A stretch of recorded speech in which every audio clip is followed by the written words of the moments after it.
തൃശൂരിലും അടിമുടി തിരിച്ചടി നേരിട്ട LDF. തൃശൂർ കോർപ്പറേഷനിൽ വൻ ഭൂരിപക്ഷത്തിൽ UDF-നോട് പരാജയപ്പെട്ടതിനൊപ്പം NDAയുടെ സീറ്റ് വർദ്ധിച്ചതും മുന്നണിക്ക് പ്രതിസന്ധിയാണ്. 17 പഞ്ചായത്തുകളും 3 ബ്ലോക്ക് പഞ്ചായത്തുകളും 9 ജില്ലാ പഞ്ചായത്ത് ഡിവിഷനുകളും അധികമായി നേടിയാണ് UDF ജില്ലയിൽ LDF-നെ മറികടന്ന് കരുത്ത് തെളിയിച്ചത്. പ്രാദേശിക വിഷയങ്ങളും വികസന പ്രശ്നങ്ങളും മുതൽ സംസ്ഥാന സർക്കാരുമായി ബന്ധപ്പെട്ടുണ്ടായ വിവാദങ്ങൾ വരെ തൊട്ടിടത്തെല്ലാം വീഴ്ച സംഭവിച്ചതോടെയാണ് സാംസ്കാരിക തലസ്ഥാനത്തും LDF അമ്പെ പിന്നോട്ട് പോയത്. കാരണങ്ങൾ തിരഞ്ഞാൽ മുന്നണിക്കുള്ളിൽ നിന്നും വേറെയും ഉത്തരങ്ങളുണ്ടാകും. മുൻ MLA അനിൽ അക്കരയിലൂടെ അടാട്ടു പഞ്ചായത്തും UDF പിടിച്ചെടുത്തു. 10 വർഷം ജനങ്ങൾക്ക് പാഴായി എന്നുള്ളത് ഞങ്ങൾ വെറുതെ പറഞ്ഞതല്ല.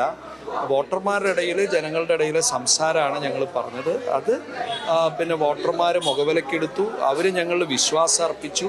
ആ വിശ്വാസം അർപ്പിച്ചത് ഞങ്ങൾക്കത് വിജയിക്കാൻ സാധിച്ചു. വലിയ ഉത്തരവാദിത്തമാണ് ഞങ്ങൾക്ക് ലഭിച്ചിരിക്കുന്നത്.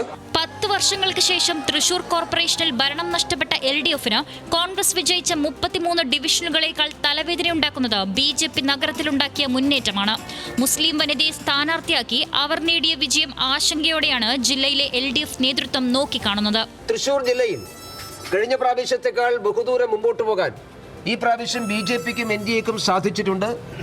കഴിഞ്ഞ പ്രാവശ്യം ഞങ്ങളുടെ കയ്യിൽ നഷ്ടപ്പെട്ടു പോയിട്ടുള്ള പല വാർഡുകളും ഈ ജില്ലയിൽ ഗ്രാമപഞ്ചായത്ത് വാർഡുകൾ തിരിച്ചുപിടിക്കാൻ ഞങ്ങൾക്ക് സാധിച്ചിട്ടുണ്ട്.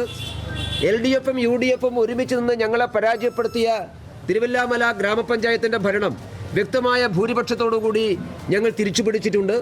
ആകെയുള്ള 86 പഞ്ചായത്തുകളിൽ LDF 45 ഇടങ്ങളിലും UDF 33 ഇടങ്ങളിലും വിജയിച്ചപ്പോൾ കഴിഞ്ഞ തവണ ടോസിലൂടെ വിജയിക്കുകയും പിന്നീട് ഭരണം നഷ്ടപ്പെടുകയും ചെയ്ത തിരുവില്ലാമല പഞ്ചായത്തിൽ BJP ജയിച്ചു.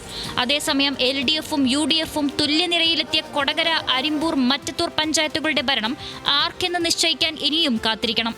എന്നാൽ മുന്നണിക്ക് നിലനിന്നിരുന്ന ആധിപത്യത്തിന് തടയിട്ട് NDA മുന്നേറ്റമുണ്ടാക്കിയ വല്ലച്ചിറ, തളിക്കുളം, പാറളം, അവിണിശ്ശേരി പഞ്ചായത്തുകളുടെ LDF-ന്റെ പരാജയത്തിന്റെ ആഘാതം ഇരട്ടിയാക്കുകയാണ്. ന്യൂസ് മലയാളം, തൃശൂർ.